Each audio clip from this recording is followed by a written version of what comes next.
Ushbu loyiha Turon bank hamkorligida Andijon viloyati Ulug'nor tumani Minchiroq mahalla fuqarolar yig'ini 168-sonli konturda jami 3 gektar yer maydonida amalga oshirilmoqda. Ekin turi tarvuz. Bu yerdagi ekinlar zamonaviy usullar bilan parvarishlanmoqda hamda ekinlarning hozirgi holati juda ham yaxshi holatda. Shu holatda ekinlar 120 kunda davomida yetishtiriladi. Ekinlarni yetishtirish davrida sug'oriladi va tabiiy mineral o'g'itlar bilan oziqlantiriladi.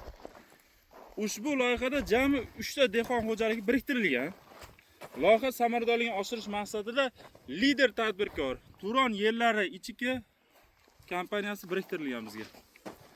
Ushbu yer maydonida jami 100 tonna hosil yig'ib olishi rejalashtirilmoqda. O'shanda har bir dehqon xo'jaligi daromadi o'rtacha 35-40 millionni tashkil etadi. Mazkur hosil yig'ib olingandan so'ng ikkinchi ekin ham yuqori daromadli ekin turlari ekish orqali dehqon xo'jaligi daromadi oshirish rejalashtirilyapti.